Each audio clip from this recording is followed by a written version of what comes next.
Are you ready for winter? Are you? Well, me too. So let's talk about bindings.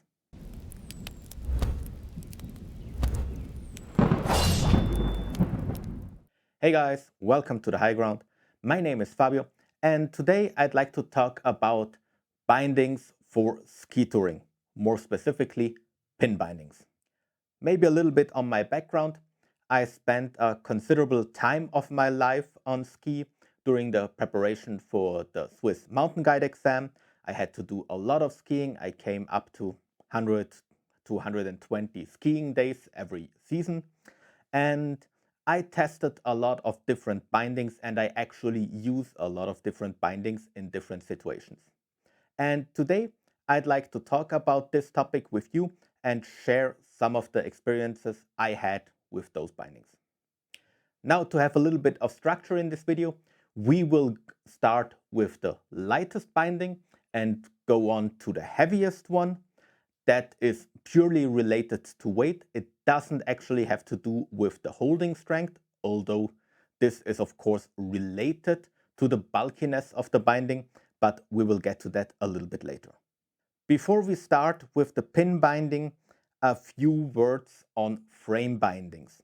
I remember back in the day there was this huge discussion about pin bindings, frame bindings. Both have their advantages and disadvantages. I actually can't show you a frame binding because I don't own one, but I'll give you a picture of it somewhere here. And with a frame binding, you basically have a very classic binding that is mounted to a plate, and the plate can move and tilt up from the ski. In my opinion, frame bindings today are outdated. I don't use them anymore. You also don't see them anymore on the market, at least not a lot of new variants. So that speaks also for an outdatedness of frame bindings. But they have some advantages over pin bindings, at least they had them. So one of the advantages of a frame binding is that you have a classic alpine binding that is basically mounted to a tiltable plate. So you don't necessarily need to have a skiing boot that has attachments for pin bindings, but you can use any skiing boot that you want. Of course, everybody who ever tried to walk up a hill with a stiff skiing boot that doesn't have a walking function, even though it might be a freeriding boot that is already pretty stiff, knows that this is not very pleasant and you don't want to do that. One thing that was always said about frame bindings is that they are more specialized towards downhill skiing. But I think with the coming of shift bindings that I will show you today as the heaviest binding, this argument is totally outdated. On the opposite, I think compared to shift bindings, the frame binding has the disadvantage that you have a ski binding that is very high over the ski, right? You have a big plate because something has to be there that tilts. And this gives you a very unfortunate angle to ski because you're standing very high over the ski. And generally, you don't want to do that. Respectively, you want to minimize that height as much as possible. And lastly, of course, frame bindings are heavier and they have the tilting point not directly at the front of the ski boots, like with pin bindings, we will see that, but they have it further in front of the skiing boot. That means you have a very odd tilting angle, and that's really not comfortable. Last but not least, I always found when I had friends with me that used frame bindings that they make a lot more noise than pin binding. You always have some sort of plastic clanking on each other. And yeah, I just don't like that. But that might be my personal preference.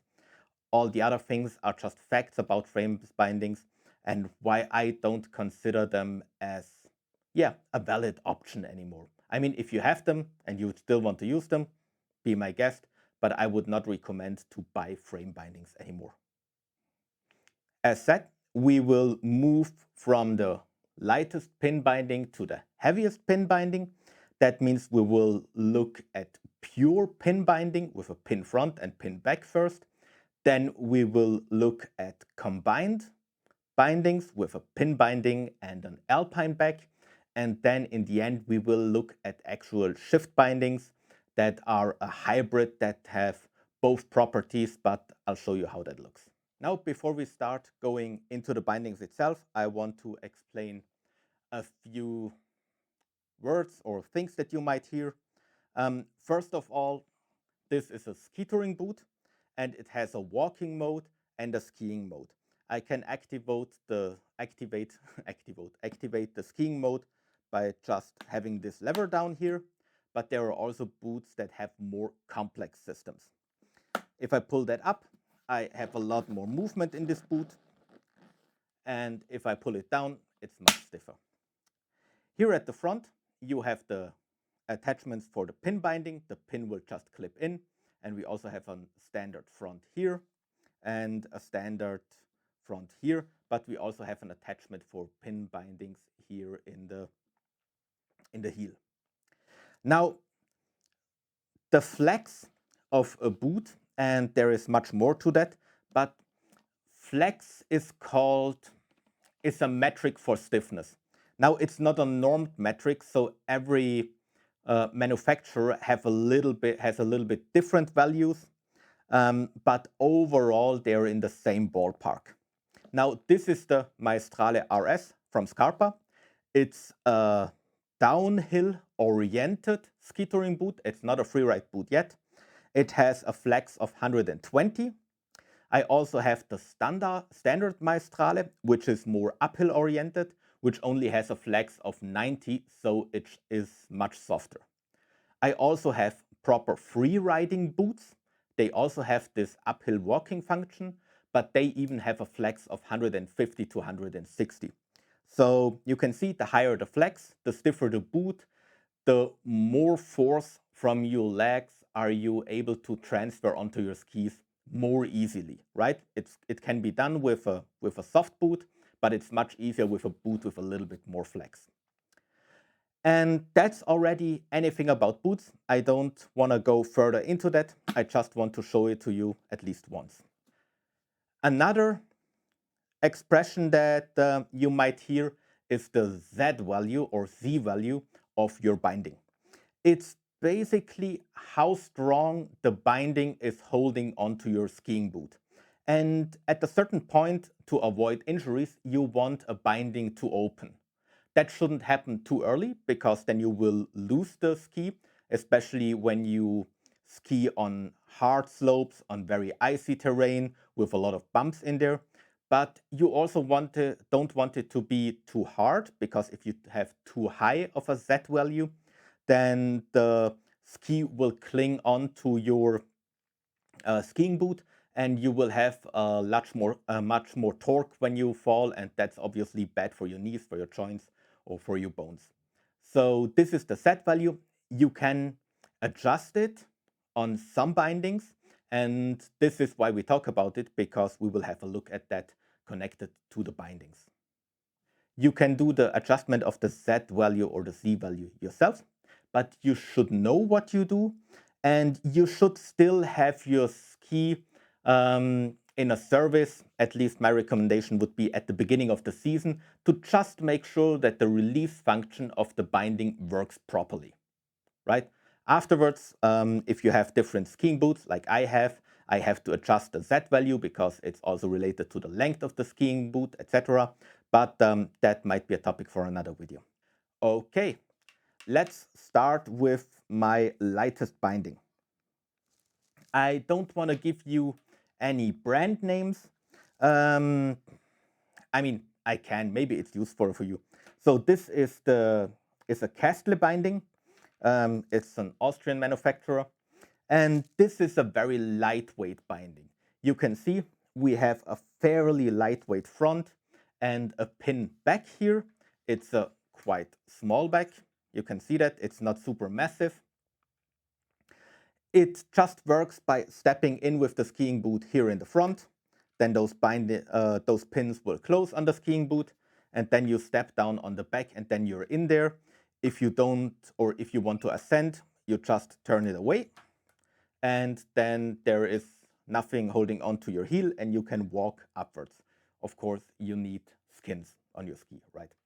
So you can also see the stoppers, the slide stoppers are in front here. And this binding, I like it a lot. I made week-long ski traverses through the Alps, but it has a few drawbacks because it's so light, right? You can't properly adjust the Z value, especially not in the front. And there is a possibility that if you fall and you lose your ski, because the slide stoppers are so small that the ski will continue to slide down, especially on icy terrain. Since I wear those skis out in the mountains, when I'm really deep in the mountains, I have retention lanyards on them. With them, I can just hook them to my skiing boot so that I don't lose them when they go off my foot or my boot. Now, all bindings that I will show you today have attachments for ski crampons. These here have it here. It varies a little bit. Most of them have it on the back side so that you stomp the crampons down with your heel, which makes it a little bit easier. But these here have it in the front. And yeah, I don't want to spend a lot more time with ski crampons. That's a separate topic. And just know that all of my ski bindings have them, and that's it. Okay, now this binding has a lot of benefits. I really like it. It's super lightweight. It actually is pretty strong. It's almost, when it comes to the Z value, it's a downhill binding, but this is one of the drawbacks here. You can't adjust the Z value. So I'm pretty heavy. I tend to have bigger boots. So a high Z value is something that is good for me. But I already had these skis opening on me, just skiing on the ordinary slopes in a skiing resort. And that's not something that is very pleasant. Still a very good binding, but you don't have the adjustment possibilities here. And it's just more lightweight. It gives you less control over your ski. And yeah, that's basically the main issue. But for what it is meant, it's on a very light ski, right? So it's exactly the right binding for that one. Now let's compare this binding to our next one, which is the next step up when it comes to being heavy. Let me lay that down. Okay, now we can look at this one. This is still a double pin binding. You have pins in the front and pins in the back, but you can see it's much more bulky, right? Especially the back is a lot more massive. It works basically according to the same system, except for the fact that you don't give it a 180 degrees turn, but only a 90 degrees turn. And then you can step in there. But this binding already is much more bulky. It has a function that it actually balances a little bit of movement. So if you would have a very soft ski, actually the Mythic 97 is a soft ski. So it gives a little bit in if the ski bends and the distance becomes shorter. You can adjust the Z value with this binding, at least in the back, not in the front. And you also have an attachment for ski crampons. That's pretty clear. As you can see, the slide stoppers here, they are much more massive, and I never had this ski running on me. But it's, of course, so if you have it in your hand, it's notably heavier. With the front, the handling is almost the same as with the lighter ski. With the back, it can be a little bit more pain to properly adjust it because you have this little bit of weight the binding gives. So you have to make sure that you put the ski boot on it in a way that it's not already under tension or stretched. But yeah, that's something that you only have to consider when you actually mount your skiing boots yourself or your chain skiing boot. But that's basically the same thing, just heavier and the next step up when it comes to downhill skiing performance. Although, if I'm totally honest, I like the Castle binding even for downhill skiing a little bit more than this one. But that's one from Dynafit, and it's still a very good binding. I did a lot of kilometers with it, or miles, both. Okay, now from these pure pin bindings with pins in the front and pins in the back, let's get to something different, and those are the combined bindings. And this is the combined binding. This is a Marker Kingpin, and as you might be able to see, you still have a pin binding in the front, but you have a proper alpine binding in the back. And what you do in order to walk with it, you have a small lever here, and if you pull it, you basically push the alpine binding back so that the boot will not get caught in it. Other than that, it has the same functions. It has those fairly massive stoppers here. Again, pins in the front. And these are actually the skis of my wife, and she uses them as an all-round ski. So she only has one pair of ski, and for free riding as well as for uphill ski touring, backcountry ski touring, this is a very good option if you want to have a combination that basically covers all bases. And yeah, this is why we went with this binding. Of course, here you can again adjust the set value more finely than with the Dynafit binding I showed you, and you can also go higher up with the set value. So the Dynafit binding has a maximum set value of, let me look at it. The Dynafit binding has a maximum set value of 10. This binding can go up to a set value of 13, which is a considerable difference in how strong the binding will hold onto your skiing boot. You shouldn't go all the way up or all the way down, but having a binding that goes up to 13 means that you can very well use a set value of 10 to 11. If it only goes up to 10, I wouldn't use it for more than 8, right? So it makes quite a difference. Okay, as said, this is almost the heaviest I have for you. Combined binding, pin, and alpine back. And now I'll get you my very free riding oriented ski that only has the idea that I want to walk with it maybe an hour upwards, but really ski all day. And this is that one. I know the color is a little bit, well, it is what it is, right? But that's the Corvus Freebird from Black Crow, and I really like it a lot for skiing. Now, this binding, as you can see, it's almost a full alpine binding. And additionally to the alpine back, this binding actually has the function that you can shift it from a pin binding to an alpine binding. And what you basically do is you pull down on that one, and then you have the pins here, right? Then you can just step into them, fix this for walking, and then you can walk upwards. We have here a lever that basically pushes this away, and that's again the then the walking function. If I want to go back to skiing, I can just push that up like this, push that one down, and then the whole part will shift forward and actually activate the set value adjuster. I don't think that you can see it there, but it goes forward for a bit. Maybe you hear the clicking. And now this is a proper alpine front and of course an alpine back. I have adjustments for the set value here in the front on the bracket.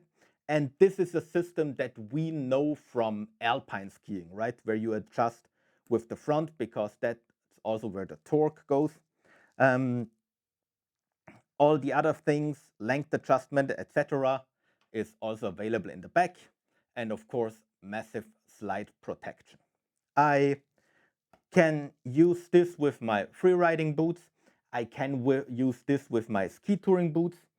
You still have to be a little bit careful with classic alpine boots because the front of the alpine boots is sometimes a little bit higher. So, but you can actually adjust this here. And so it's not really a problem. You can choose if you want to have it on alpine norm or touring norm. And yeah, so this binding is oh yeah, I didn't tell you the name. It's from Armada. And yeah, it's really a very cool binding. I use this key for my downhill skiing, on piste, off piste. Yeah, really nice thing.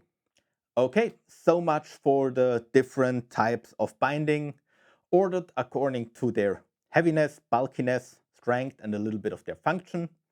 I hope you found this video useful. If you did so, please follow the channel. I do a lot more mountain sports and outdoor tutorials, but also show my climbs. And sometimes we also discuss stuff. I appreciate your time for watching this video. Thank you very much. And I would say I'll see you next time.